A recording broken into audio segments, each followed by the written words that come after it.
Welcome to the MS&Me Radio Network. The broadcast shows are for informational and entertainment purposes only. They are not designed to provide listeners with specific personal, medical, or counseling advice.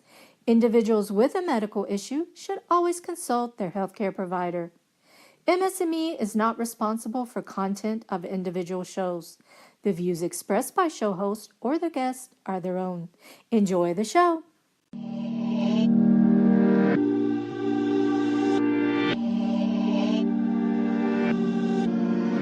Yo, and hello, lovely people. How are we doing? This is MS and Millennial Shit. I'm your host, Ange. Thank you so much for tuning in, and I hope that you've been having a wonderful week, that spring's been treating you nice. I know there's been showers happening, but that's to be expected. I want to go into today's show saying that I respect all of you, and I am so inspired by you and by MS and by the journeys that each of us have. And I want to thank you all. Before I begin, I want to go ahead and just start it off with some gratitude, if I may, and just let y'all know that I really appreciate you for tuning in. Whether this is your first time or you came back and you listened, I am incredibly thankful for you coming back. Especially if you heard last week's show, it was a little bit of a ramble of a lot of things in one. And I'll try to hold back from doing that. That is sort of just my personality, my millennial spirit that just goes and takes off without direction, finds my way with this. And it's sort of how my journey with multiple sclerosis and having it has been. Or rather, my process with multiple sclerosis, and I'm so happy to be able to open up on here and be vulnerable, utilize this medium as a platform to have others open up, hopefully more than they're used to, by opening up myself and sharing my point of views, my experiences, my journeys. So that's what this is about. And I am going to reference my past a lot because I've had MS for about 15 years now, ever since I was 12. And I can only do that, reference what I know and reference what I've experienced. And as I continue meeting more of you and absorbing these enriching stories that you are, each of our stories is enriching. I feel like it hasn't ceased to amaze me. And I just want to thank you. So I did want to go into this show. First, letting you know, you can totally interact with me on the Facebook page for this show. It's under MS Squared. So all you have to do is search MS SQUARED, MS Squared, 2 words, 2 separate things, but it'll all bring you to the same place. Also, I am on Instagram with this page, so that is M.S_squared. If you care to send a message or anything, if you want to just see what I'm up to in my MS journey. I don't post on Instagram as much as I do on Facebook, and I don't really post that much on Facebook, but I did share something recently that was really cool, and I want to bring up in this episode. I definitely am sort of iffy on giving this episode because I haven't been as engaged in this area as many of us with MS have been, and that's in the area of disclosing our condition in the professional workplace. And I'm a very introverted person, so I'm always inside. I'm an introverted extrovert, I guess. I'm like an AB personality, so I definitely, with MS, it's made me become a lot more introverted than I think I would have been without it. And to connect with people is not as easy these days anyway. I feel like even though we have social media to connect us, I feel like there's a lot of fear that is going around online and in the media and things like that that sort of have this social dissonance that it's created. And I wanted to go ahead and address today opening up about your MS to others. And I can only do this from my perspective because I don't know firsthand other people's perspectives of how this experience has been. And it sort of is weird because I haven't been in the workforce, like I said, that long. And I can only go from, the intimate relationships that I've been involved in throughout this process so far, whether that be with mentors, my family, my friends, my partner, anyone.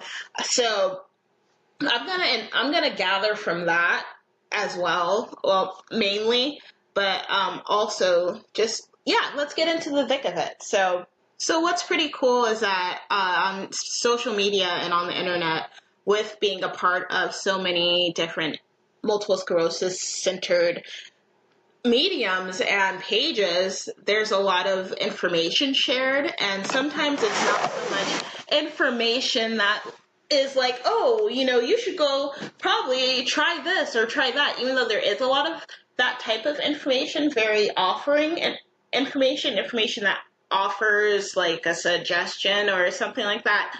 I have seen a lot of funny memes and people sharing their stories, which are super inspiring and super incredible. You're amazing.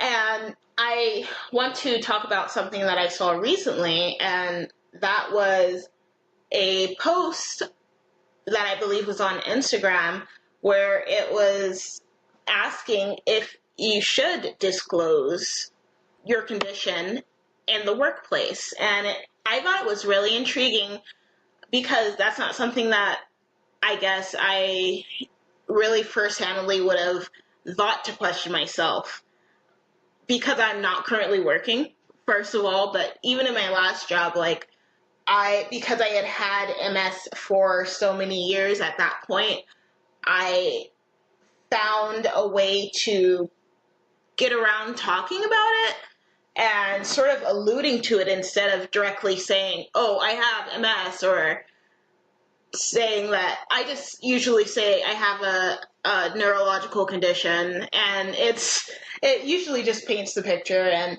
sort of ties everything together, like that odd way that people may notice that I walk or something, or the way that I speak, or maybe my mannerisms.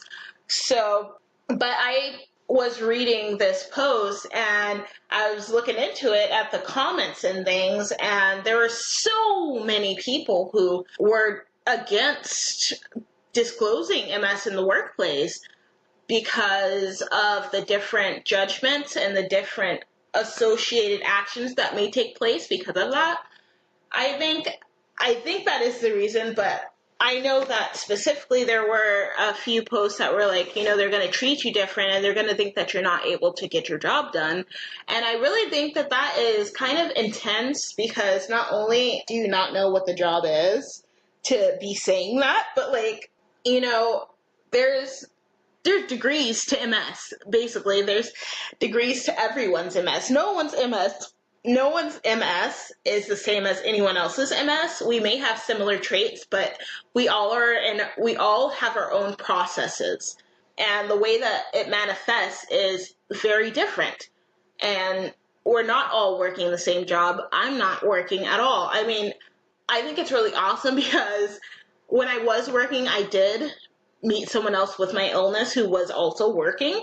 It took about a little over a year, maybe 9 months actually, but it seemed like for so long, when we finally connected on it, and the topic was brought up. And so it was really kind of a refreshing essence. And, I have a great new friend who I work with who has MS, and even though I don't work there anymore, we are still really good friends. And I'm so thankful for that. Like, we just talked today, basically, via Facebook messaging. And it was really refreshing, but I did not tell the multitude of other coworkers that I have multiple sclerosis. I told people at different, I guess, levels of the company that I had multiple sclerosis. Like, I did tell one of my managers and one of my coworkers in a different area of the corporation, and I think I may have told like 4 to 5 people altogether. And that was interesting and hard because it's when you tell someone you have anything probably, but MS, it's like, oh, like, like there's instantaneously that pity that comes from people, and then it's hard to be able to move past that first initial receptance of that. For me, at least, it has been, because people tend to hear, or in the past, people have tended to hear that I have MS and then put me in a category in their mind of, weak and like just pitied. And it's sort of really frustrating because, well, now looking back, because I think that it really did hold me back. I think I held myself back in a lot of ways. But I think that the reception of others who I confided in and entrusted in, who knew that I had this condition and treated me differently, I think that that was, unfortunately, a part of why I, really didn't try to recognize that I even had the condition, because, I just viewed it as a blockade, that it wasn't going to be in any way progressive for anything that I did in my future. I already couldn't run a lap around the track at school. You know what I mean? Let alone like do it. What else, like what else can I do? And it was crazy, because it's not like I could never run a lap around a track. It was definitely just the change of it was very shocking and very quick when I was in school, so that my classmates, like in the 8th grade, they saw me, and maybe in the beginning of 8th grade, they saw me fine. Then toward the end of 8th grade, they saw me with the walker. And then some of those same classmates saw me in high school in 9th grade at the start of the year and were like, hey, so what happened? Or why do you walk this way now? Or what is going on with you? Or things like that. And it's sort of like, I didn't really understand it at the time.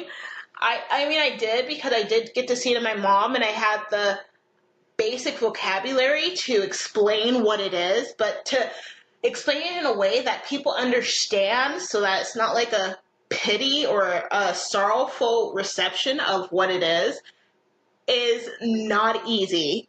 But, ding, ding, ding, bringing it back to what I was talking about before, on the Facebook page for MS and Millennial Shit, I did share an infographic that was put out by someone else. I wish I could make something like that. I probably could if I put my mind to it, but I just haven't ever tried to do anything like that, because, whoa, that is so cool. Like, that is their art, But, yeah, I shared it, and it was an infographic about an iceberg, and how at the top of the iceberg you see all the surface things, as you do with people that you work with, maybe, that like you don't really know anyone's story until you are informed on the story, and all you have is to infer until then. So you go off of these social cues and appearance and things like that. And I'm pretty much always smiling. So when I'm not smiling, it's been like, oh my gosh, what is going on with her, and what is wrong, and why aren't you smiling, and things like that, which I think is pretty intense in the first place. Like, societally, like, do we always have to smile? But I just tend to always smile. It's been a great defense and coping mechanism in my life, and I think that smiling just it really exudes positivity, and then when you exude positivity, you get it back. That's just how I feel. And sometimes you don't get it back, but you're gonna get it somewhere. You know what I mean? And so that's, I guess, why I smile so hard. And I remember my mom always smiling, so it's not hard. My sisters are super smiley. It's just we're like a smiley bunch. But to go on with the topic, I feel like with that infographic, it was so neat, and I appreciated it so much. I feel like the ability to understand exactly what I'm going through when I have no clue who you are, and I'm pretty sure you have no clue who I am, is so amazing. It's kind of surreal, and I really appreciate it, and that's one of the other huge takeaways I have from being involved in the MS community more so now than I ever have been before in my personal process. Like, I used to go with my mom to MS meetings, and yeah, I just actually talked about that, I believe, in the first episode of MS and Millennial shit, but I'm not sure if I really dug deep into it, but I definitely was around people who had MS for a lot of my, I would say 8 to 12. 8 to 12 is probably right pin on the head. But I never really knew how to explain my mom's condition, so let alone like her condition, how am I going to be able to explain myself, you know? And I have to worry about finals, and I have to worry about, you know, like all these things going on at school, you know? So I sort of avoided it that because of that, I think. And as I've grown up and grown into who I am becoming, I see that, you know, there's no reason to feel ashamed of it, of course, but disclosing it, there is a way that you can do it. There's an appropriate way to do it so that it's not going against you, and it's not going against, you know, it's not putting you in that box in someone's mind that labels you as, you know, just a disability. Like, I have MS, you know, but I have so much more going on with my life. I am a singer, I am a writer, I am a creative, I am freaking awesome. I love sushi. There's so many more things to me than that. So I feel like I had to really put focus into who, you know, I would disclose this information to. And it's not for everybody to know. Your life is beautiful no matter what. And I mean, if someone asks you what's wrong with you, I don't really feel like that's a good question in the first place. But that question, if you want to answer it, that's to your jurisdiction to answer. You know what I mean? It's not, I don't think you should so much go on social media to ask others if you should disclose that information, because it really is up to you. Like I said, everyone's experience, everyone's process is so independent, even if it has similarities to other people. And so, I don't know, I feel like I have had to discern, I've had to really be selective with who I do open up to and disclose to, because it is my business, you know what I mean? And I don't just want to spread myself too thin. And it's hard because with any illness, you know, I feel like if you don't have like a central support system, when it comes to associating and being assertive and being outgoing and gaining that support system and gaining friends and gaining a social life, it can be difficult because you always have this question of whether you should tell people, whether you should do that, whether you should do this, or are you like I mean, I have that personally. I have that, like, oh, should I tell them that I have MS? Should I sweep it under the rug? Should I just keep it going, And that's because when it comes to opening up and letting people know, I don't feel like everyone needs to know. I don't feel like it'll make your life better, strange person, to know that I have MS. You know what I mean? It's if we're not trying to continue any type of relationship, a friendship, a mentorship, anything. I just feel like I've learned to be pretty selective, but at the same time, I do sort of talk freely about it. I mean, talking is my thing. I mean, talking is not my thing. There's a lot of things to me, like I said, but I love to talk. And I think that expression and vulnerability has helped me get to the place in my life where I'm able to disclose, even on this show, how I'm going through my process and how I'm being affected by it and what I'm doing to make sure that my process is most beneficial and things like that. Like, I've never taken an approach like this to myself. I've talked about food, I've talked about sex, I've talked about so many other things, and I've never really talked about the huge elephant in the room, which is my MS. And so I am so having a moment right now because I am thankful to be able to do this. Like, I see how much it's helping me, it's helping me open up my mind and open up my communication just so that I can let people in a healthy way and a way that's not robbing me of my energy. And also, I can sort of engage with people and do it in a way that is directly indirect. So it's really great to have that. And then not only that, I am blessed to have, like my friend and my past coworker who also has MS to hang out with and spend time with, which is a blessing. And I mean, a lot of us have family members and things of that nature, and that's not necessarily something that outside of my sister and some of a select few other family members that I've opened up to or really talked about. Like, even when I did have a discussion with my sister on MS and Millennial shit, like, that was our first time really getting that deep about it.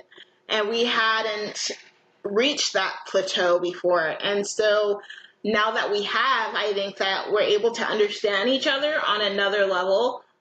But then that other level is still the same level as the level of unconditional love that has always been there. So that's something that I am really grateful for, and that I understand can be very rough for us to do, is disclose and open up.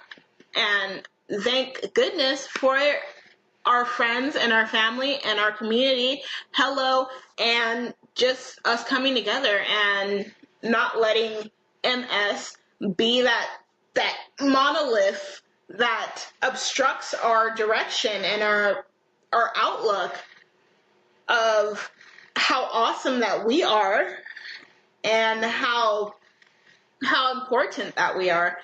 And I think that in owning that importance, you reinvigorate your sense and understanding of how precious you are and how precious your time is and how precious your energy is. Even though it's something that we're faced with daily, it's not something that I feel, for myself, it's not something that I had for years focused on. Now I'm focusing on it. Now I'm doing what I can to better the situation. I've taken little steps before here and there.